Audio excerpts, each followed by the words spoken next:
sonhei ser Flash Gordon, Super-Homem, Robin Hood, ou até um rei dos contos de fada, de ser ídolo num grupo de rock, ou mocinho num filme de cowboy. Como doeu, ensinaram-me a sonhar, mas deserdaram quando um dia acordei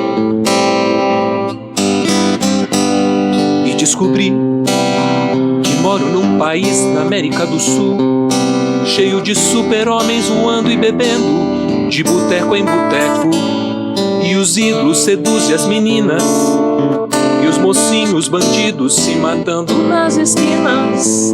Ah, como dói saber que não é sonho de criança o que vai pelo país.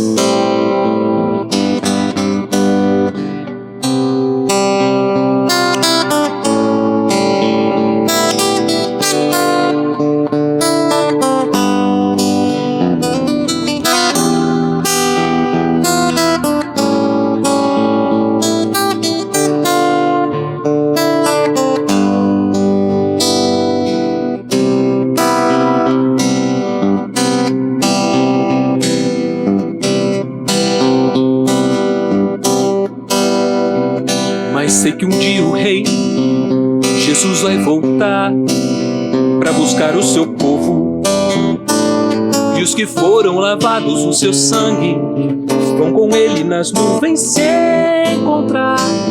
Como sou feliz saber que não é sonho nem loucura o que a Bíblia diz.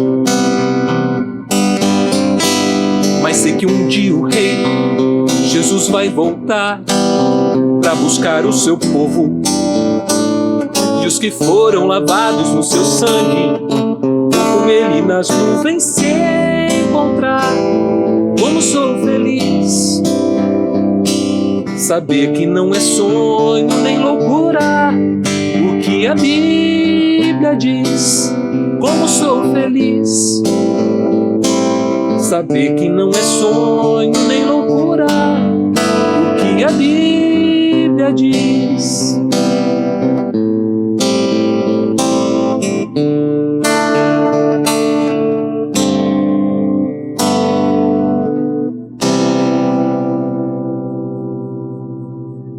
Senhor Jesus, entramos na Tua presença, reverentes, cientes da Tua santidade, cientes de quem o Senhor é, e clamamos, Senhor, sê conosco essa noite, fala aos nossos corações, alcança-nos, converte-nos mais uma vez para Ti.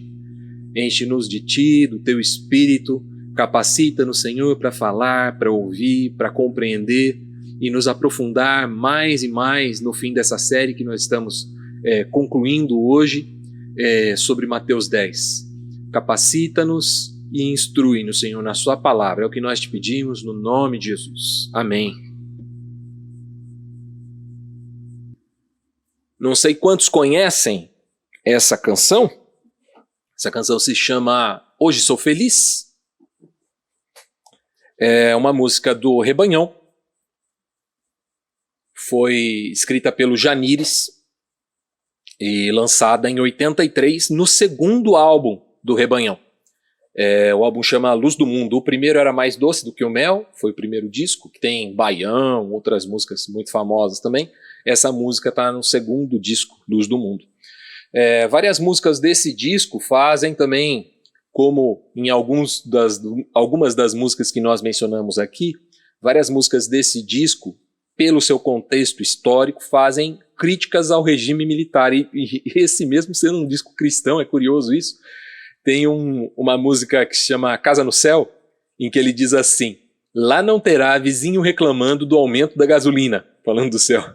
Lá não terá buraco no meio da rua. Lá não terá trombadinha nem trombadão desrespeitando os 80 km por hora, fugindo da poluição.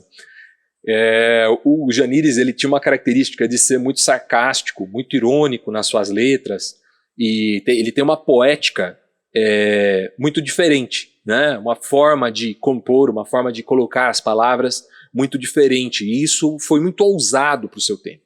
Ele era um artista ímpar, assim, muito diferente da média, vamos dizer assim, né? Muito acima da média.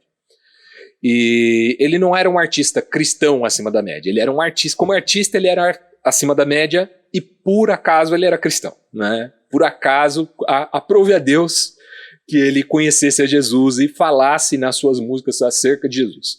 Se isso não acontecesse, provavelmente ele ia fazer músicas de sucesso sobre temas mais variados. Janírus nunca conheceu o pai dele. Ele se envolveu com drogas muito novo, na juventude, se converteu em uma clínica e dedicou 10 anos da sua vida ao ministério.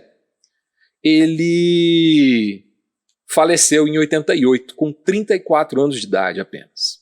Isso aconteceu num acidente de ônibus, enquanto ele estava indo para um encontro, um evento de jovens, e nesse acidente de ônibus houve apenas uma morte. De todas as pessoas que estavam no ônibus tiveram ferimentos leves. Só ele mesmo morreu, de todos os ocupantes do veículo. Pessoas próximas dele disseram que, após a morte do Janírus, todos os seus pertences couberam em 2 bolsas pequenas. Ele tinha algumas roupas, tinha um violão e tinha uma Bíblia. Era só isso que ele tinha na vida.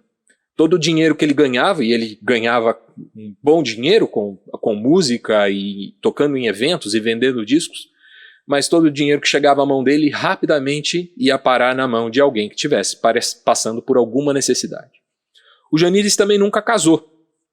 Ele costumava dizer que ele tinha consciência de que a vida dele ia ser muito breve e se ele casasse, ia significar que ele ia deixar uma mulher viúva e filho sem um pai, como foi o caso dele, né? Ele cresceu sem conhecer o pai.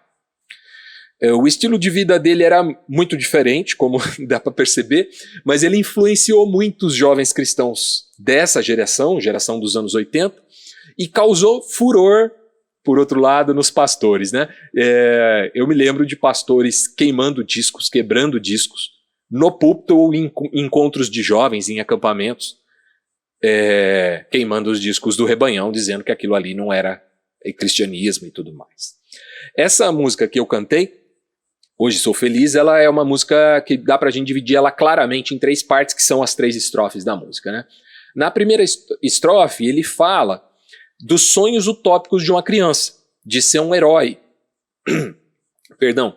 Ele diz que ele quer salvar o mundo, que ele quer conquistar o coração de uma princesa, que ele quer ser um ídolo do rock, né? Ele deseja ser protagonista de uma aventura, mas ele conclui essa estrofe com um choque de realidade. Aquelas mesmas pessoas que incentivaram ele a sonhar com essa utopia, depois descortinaram para ele uma outra realidade, que é muito mais crua, e ele conclui dizendo que isso dói. Na segunda estrofe ele vai desenrolar essa realidade crua. Então ele diz que se deparou com um mundo mau, que os heróis mostram a sua pior face, que os super-homens se rendem ao vício do álcool, que os ídolos ficam assediando as meninas, né? Ele fala, e os ídolos do rock, né? Que os ídolos seduzem as meninas. Essa semana aconteceu um negócio assim, né? 2 integrantes lá do Big Brother foram expulsos do jogo.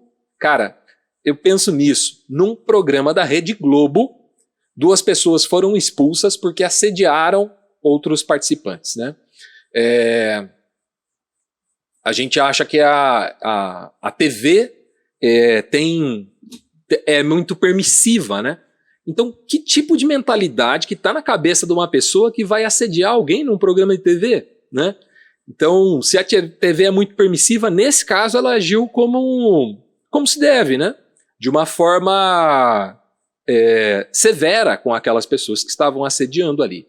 Não dá para tolerar, né, um comportamento desse tipo, e foi correta a expulsão dos participantes. Eu não acompanho Big Brother, na verdade. Pronto. Desce, Lara. Ela gosta de subir assim para me dar abraço. Pronto.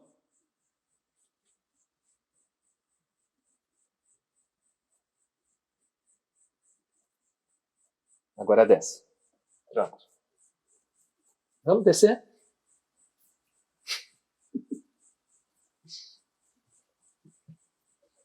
Perdão, gente, a gata é carente demais. Mas eles agiram dessa forma, né? Expulsaram os dois integrantes lá. Eu não acompanho, na verdade, não conheço. Conheço as pessoas que foram expulsas, né? Sei que foi um MC, né? Guimê, e o Cara de Sapato, que é um lutador de MMA. Na verdade, eu conhecia mais o Cara de Sapato, porque eu acompanho, gosto, né? De esporte de luta. Mas é muito triste a gente ver ídolos tendo esse tipo de comportamento e pensando que as pessoas vão imitar os comportamentos dos seus ídolos, né? As pessoas tendem a imitar os comportamentos dos seus ídolos. O Janiri já falava disso nessa música aqui, os ídolos seduzem as meninas. A relação esquisita entre a polícia e a criminalidade ele aborda também. Ele fala que os mocinhos e os bandidos ficam se matando nas esquinas, né? Essa questão da polícia e a criminalidade, a gente vê muito presente no Brasil, isso foi muito descortinado a partir daquele filme Tropa de Elite, né? As relações que são... O bandido e o policial, na verdade, são sócios, mas ao mesmo tempo elas levam uma relação violenta em que se traem e se matam, né? Eu acho que tem um pouco disso nessa abordagem que o Janiris faz nessa música. A terceira e última estrofe, ele fala da utopia, mas é uma outra utopia, não é um sonho de criança. Ele, inclusive, usa essas palavras, saber que não é sonho de criança o que a Bíblia diz. E o que é que a Bíblia diz? A Bíblia fala a respeito do paraíso. A alegria dele consiste em saber que essa utopia não é sonho nem loucura, mas sim uma promessa do próprio Deus Criador. As Escrituras nos dizem e nos indicam o caminho para esse reino de justiça e paz. De modo que cada um de nós não temos o direito de nos iludir com atalhos indicados por outras vozes. A Bíblia nos desenha o caminho que devemos seguir até o paraíso. Atalhos não deveriam nos causar, não deveriam ser atrativos para a gente que conhece o caminho.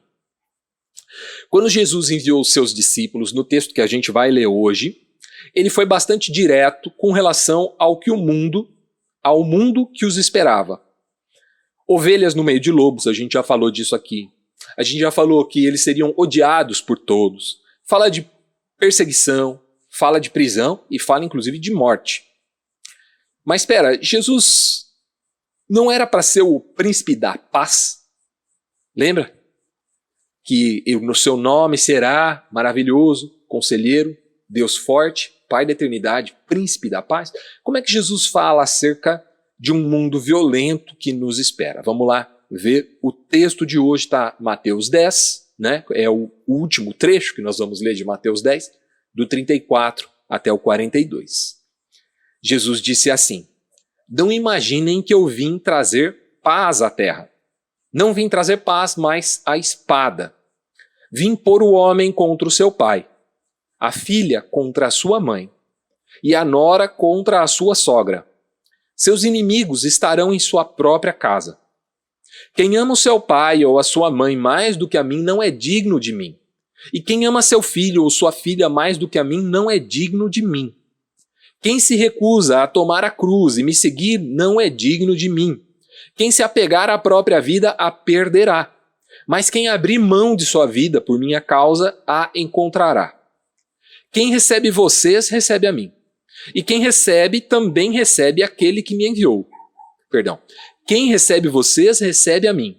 E quem me recebe, também recebe aquele que me enviou. Quem acolhe um profeta como alguém que fala da parte de Deus, recebe a mesma recompensa que um profeta.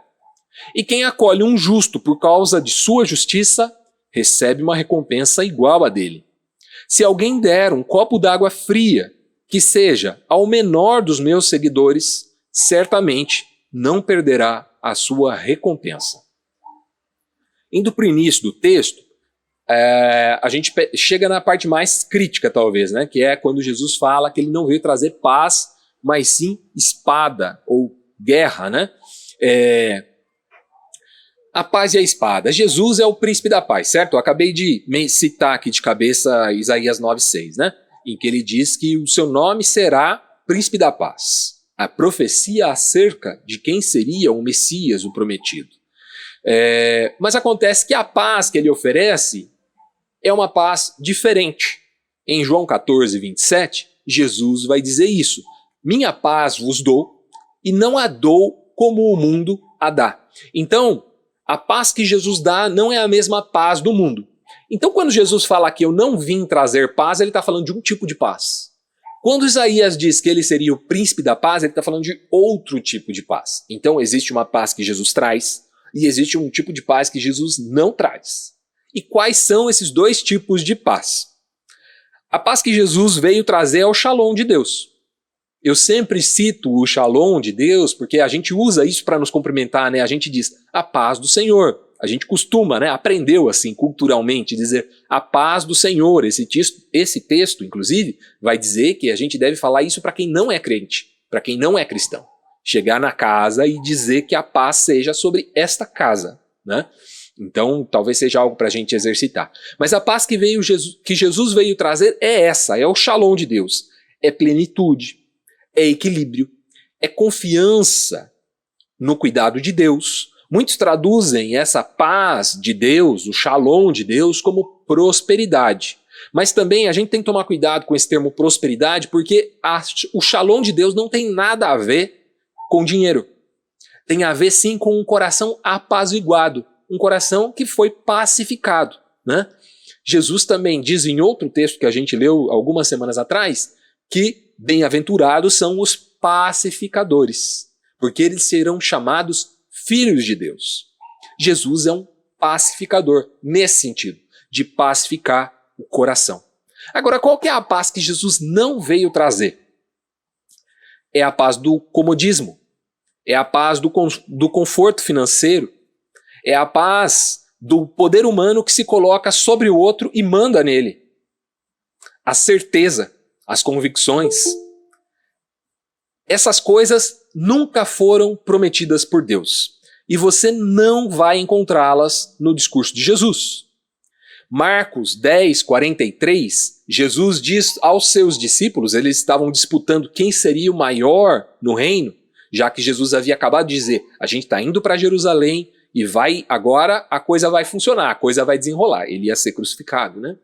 E os discípulos estão discutindo quem vai ser o maior no reino, quando Jesus estabelecesse seu reino. E eles perguntam para Jesus. E Jesus fala, os príncipes desse mundo dominam uns sobre os outros. Eles são tiranos. E vocês chamam eles de Kyrios, que é a palavra grega, Senhor, né? Vocês chamam eles de autoridade. Mas entre vocês não será assim, ou não será deste modo. Aquele entre vocês que quiser ser o maior, tem que ser o menor de todos. Quem quiser ser o principal tem que ser escravo de todos. Porque entre vocês, eu sou o escravo. Jesus diz isso. A gente vê na tradução, eu sou como o que serve.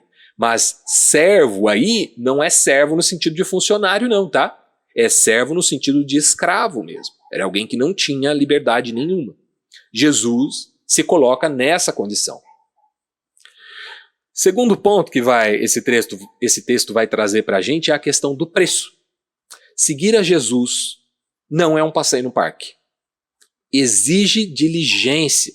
Eu fiquei muito na dúvida entre cantar essa música do Janires ou uma música do Diante do Trono, que é uma das minhas favoritas, do Diante do Trono, que se chama Ainda Existe uma Cruz. E ela canta assim, quem quiser vir após mim, negue-se a si mesmo. Quem quiser me seguir, tome sua cruz. Dia após dia, negue-se a si mesmo. Dia após dia, tome sua cruz. Quem quiser vir após mim, negue-se a si mesmo. Essa não é para menos, esse foi o maior fracasso de vendas do Diante do Trono, foi esse disco Ainda Existe uma Cruz, porque ele aponta para uma caminhada cristã que é dura, né? É real, 100% real, é 100% bíblico, mas não é algo que as pessoas gostariam de ouvir. Elas preferem aquele tipo de paz que Jesus não veio trazer, que é a paz do comodismo, do conforto, etc., né? Mas as pessoas não gostam de encarar o desafio das transformações que elas precisam ter em suas vidas. Jesus diz que a caminhada com ele não é um passeio no parque. Então, ele vai dizer que a gente não deve se embaraçar na hora de fazer escolhas.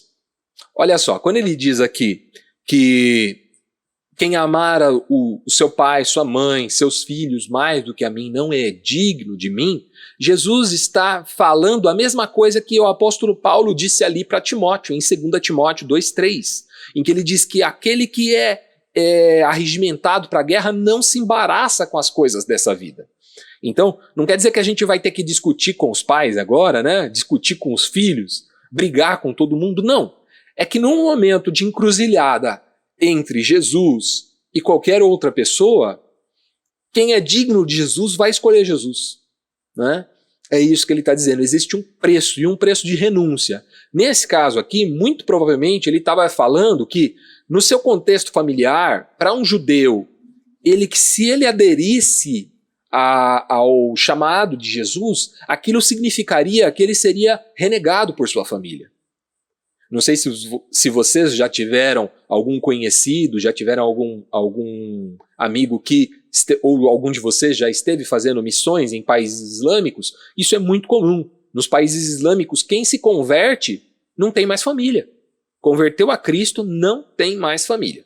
Passa a ser um renegado, a família o despreza, e essa pessoa, mesmo assim, decide seguir a Jesus. Você já parou para pensar no preço disso?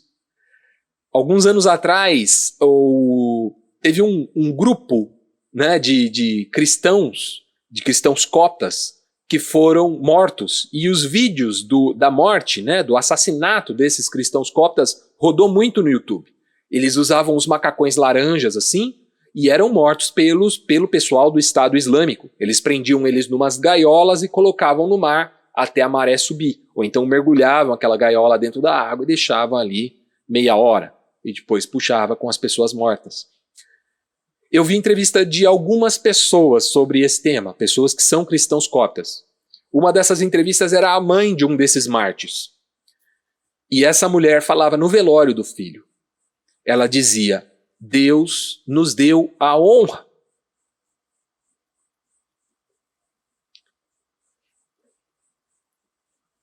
Deus nos deu a honra de morrer por amor a Cristo.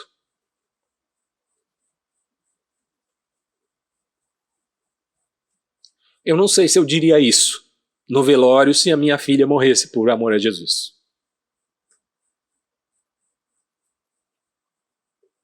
Mas eu ouvi essa mulher dizendo isso, e isso mexeu com o meu coração.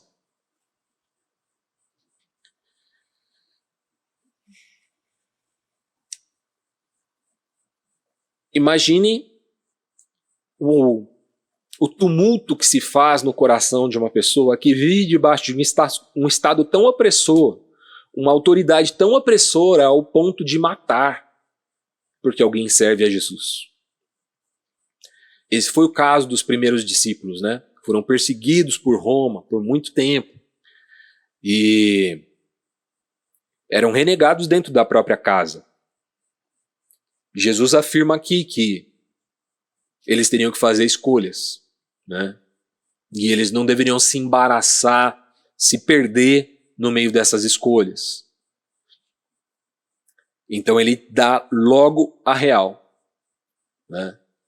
Que eles precisariam escolher. E quem escolhesse errado não era digno dele. Os condenados pelo Império Romano tinham que carregar a própria cruz, né? Aquelas imagens que a gente vê de Jesus carregando a cruz, aquilo era comum a qualquer pessoa que estivesse condenada à cruz. Ela carregava, na verdade, a trave da cruz, né? Na verdade, Jesus não carregou a cruz montada, né? Ele carregava só a trave, a parte dos braços, amarravam nos braços dele e ele saía manobrando aquilo no meio das ruas estreitas ali de Jerusalém, passando no meio da multidão, enquanto era açoitado, vaiado, cuspido. Nesse processo, Jesus já havia sofrido muita tortura. Ele tinha sido torturado porque Pilatos queria de qualquer forma que ele não fosse morto, né? Então, já demos chicotada nele e já vamos liberar, tá tudo certo. E o povo, não, crucifica, crucifica, crucifica. Então, Jesus estava debaixo de muita tortura quando ele vai para a cruz. E ele carrega aquela trave pesada nas costas, ao ponto que ele cai várias vezes e os soldados romanos ficam irritados porque ele não dá conta de carregar aquela trave, e eles chamam um Simão, o Cirineu, né? Ficou famoso como o homem que ajudou Jesus a carregar a cruz. Aquele homem nem discípulo era, não tinha nada a ver, coitado. Ele estava passando na rua, segundo o texto, ele estava voltando do campo, voltando do trabalho, né? Devia ter trabalhado muito, e de repente ele está lá ajudando a carregar a cruz.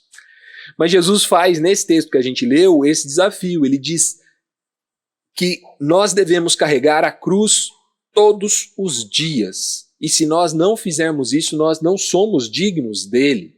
Quem não estiver disposto a carregar a sua cruz dia após dia não é digno de mim. Para nós, carregar a cruz vai significar duas coisas. E a cruz não é aquele teu vizinho chato, a cruz não é teu parente, teu amigo, aquela pessoa irritante. Isso não é cruz, tá, gente? Tem nada a ver com cruz isso aí. A cruz leva a gente a pensar em duas coisas. Vamos lá. Primeiro é fazer um exercício diário e diligente. Sabe o que é diligente? É tipo com compromisso, com seriedade. Isso é diligente. Fazer um exercício diário e diligente e desafiador de caminhar com Jesus. Essa é a primeira coisa que nós precisamos pensar na cruz. A cruz é eu carregar um peso e ir fazer exercício. Sabe aquela coisa de acordar cedo para fazer exercício? O Charles anda acordando cedo para pular corda, né, Charles? Então, você tem que ter diligência para fazer isso. Você tem que, né, foco, aquela determinação. Eu vou acordar a tal hora e vou pular corda. Ou vou correr, ou vou caminhar, vou fazer uma atividade. Então, acordar todos os dias e dizer, hoje eu vou carregar a minha cruz, né? É um exercício de diligência. E carregar a cruz é dar testemunho de Cristo na nossa caminhada, né? Não fugir do testemunho. Na semana passada a gente mencionou Pedro, que quando foi questionado se era discípulo deles, você parece, acho que você é discípulo dele. Ele falou, não tenho nada a ver. Porque ele tinha medo de ter que carregar uma cruz ali também e acabar indo parar junto com Jesus ali no Gólgota. Mas nós não podemos ter esse receio. Nós precisamos sim estar dispostos a carregar a nossa cruz todos os dias. Esse é o primeiro aspecto que a gente tem que lembrar. O segundo aspecto sobre carregar a cruz é ter em mente que nós estamos caminhando para a morte. Se Jesus carregou a cruz, ele foi para onde com a cruz? Para o Gólgota. Gólgota é o Monte da Caveira, né? É onde ele foi crucificado. Para onde que nós estamos indo com a nossa cruz? Para passear? A gente está indo com a nossa cruz para cantar uns corinhos no culto e se divertir? A gente está indo com a nossa cruz para ir comer uma pizza? Ou a gente está indo com a cruz para o mesmo lugar que Jesus foi? Pensa comigo.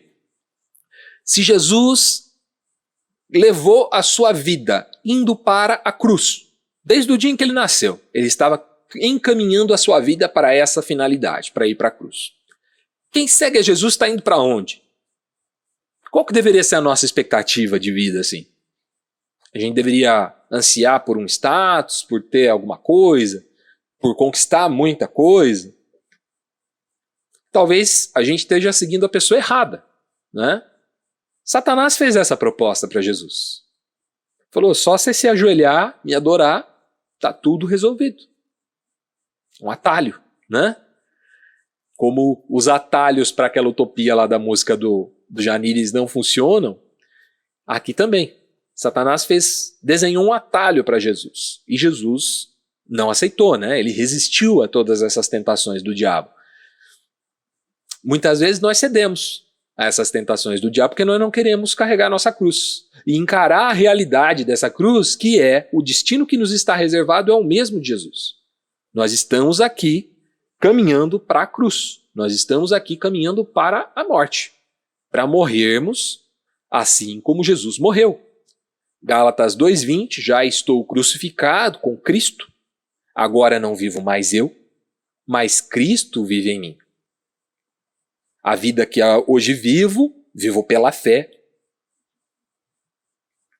Então, cada um de nós caminha com a sua cruz, não só no esforço diário de carregar a cruz, mas vislumbrando um futuro que não é nada glamuroso, entendendo para onde nós estamos indo. É para a renúncia de nós mesmos. Quando Paulo diz, já estou crucificado com Cristo, agora não vivo mais eu, ele está dizendo, não importa o que eu quero.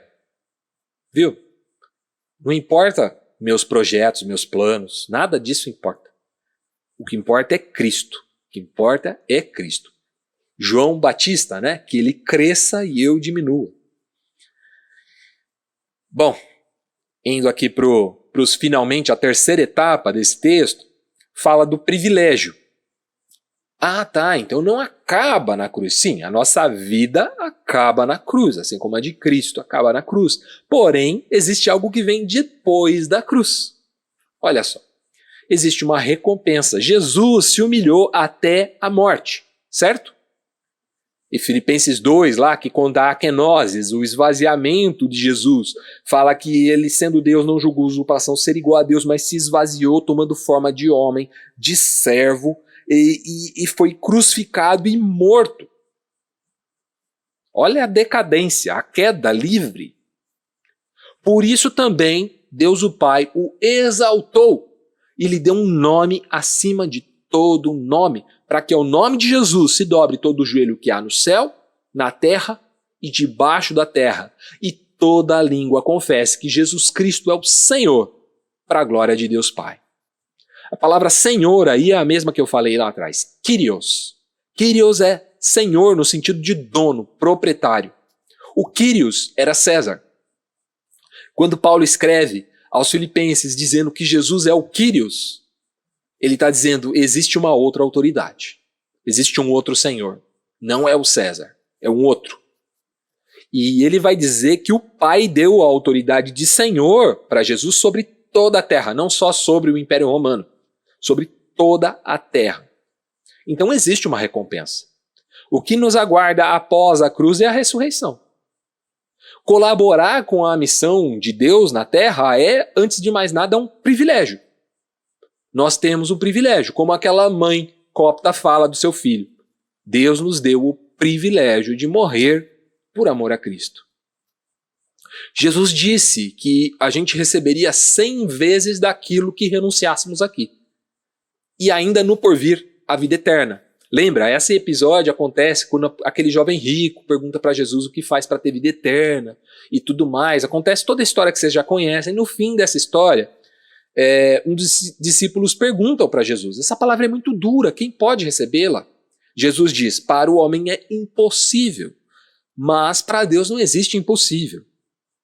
Aí o discípulo pergunta de novo, nós renunciamos tudo,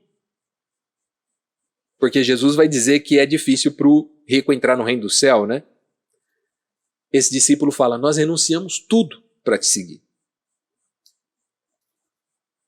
E Jesus responde, não existe ninguém que não tenha renunciado tudo. E ele vai falar, família, dinheiro, status, poder, e não receba 100 vezes mais e a vida eterna.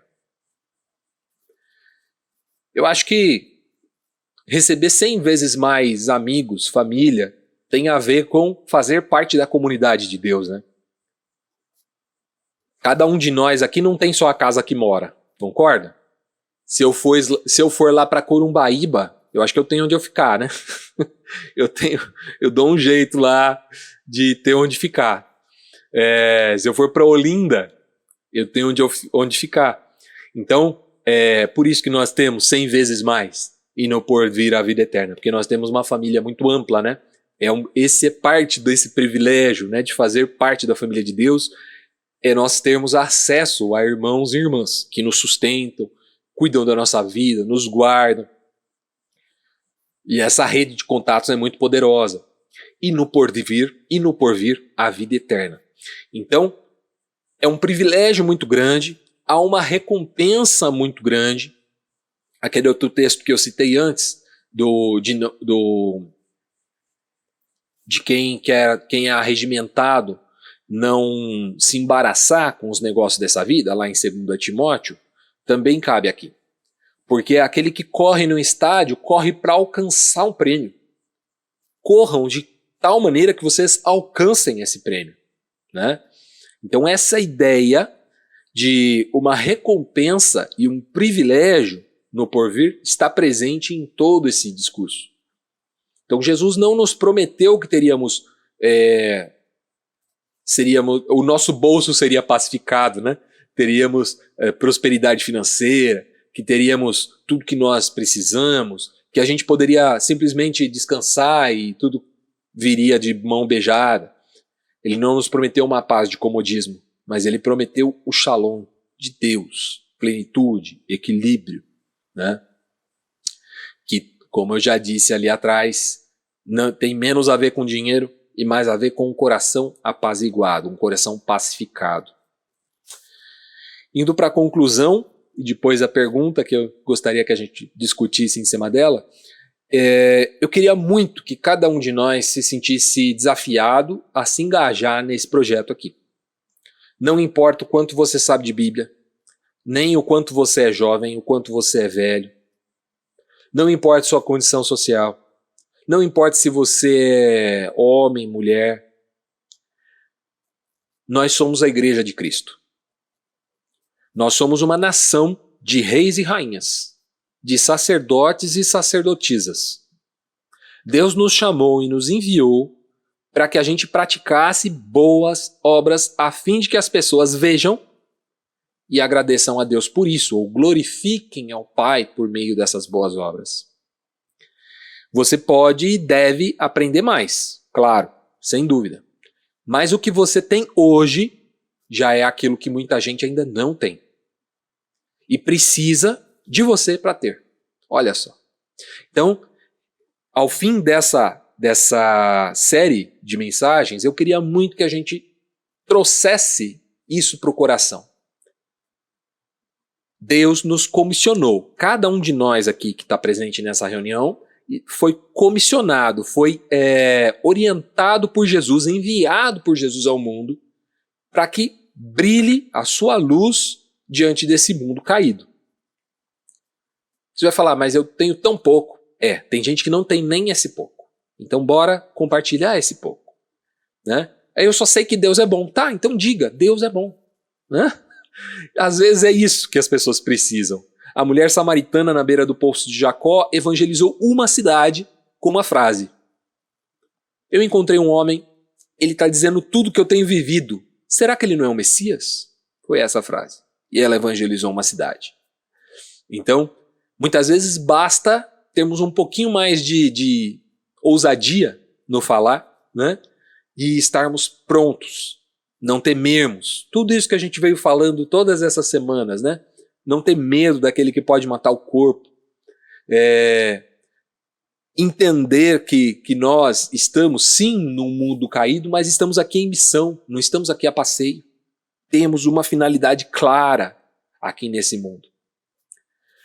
No início do próximo capítulo, capítulo 11 de Mateus, Jesus acabou de enviar os 12, né, os seus discípulos, e ele mesmo sai daquele lugar. E a Riso, ela deu um spoiler numa das reuniões, ela falou disso, que Jesus envia os seus discípulos para eles percorrerem e ele fala, não fiquem se enrolando muito numa cidade ou na outra, se a cidade não receber vocês, parte para a próxima. Né? Jesus, Mateus 11, verso 1, diz assim, aconteceu que acabando Jesus de dar as instruções aos 12 discípulos, partiu dali para ensinar e pregar nas cidades deles, que provavelmente seriam as cidades que eles iam pular. Eles não iam parar na própria cidade deles, então Jesus vai às cidades deles fazer exatamente o que ele tinha mandado eles fazerem. E aí toda a região ia ser anunciado, em toda a região ia ser anunciado o evangelho de Jesus. E no que consistia esse evangelho? A gente já falou, paz, bem, salvação. E a obra que eles faziam era expulsar demônios, curar enfermos, limpar doentes, o texto fala disso, e anunciar o evangelho do reino. Paz, bem e salvação. É muito simples, eu sei que pode parecer até meio infantil, mas é o que Jesus nos mandou fazer, né? Então, seguimos em obediência. Sobre isso eu queria fazer uma pequena provocação, uma pergunta para a gente discutir aqui. E a pergunta, ela é provocativa de propósito, tá? Não se sintam ofendidos, por favor. A pergunta é a seguinte: o que mais eu preciso para fazer a obra de Deus? Ou o que eu estou esperando acontecer ou ter para fazer a obra de Deus. E aí a gente pode abrir os microfones aí e participar. Pode falar como se fosse de outra pessoa, tá? Ah, é um primo meu que falou. Pode, não tem problema, não precisa se expor não. Mas se quiser se expor, pode se expor também. O que é que eu preciso para fazer a obra de Deus? Ou o que é que eu estou esperando para fazer a obra de Deus? E aí, pessoal, como é que vocês estão? Tudo bem?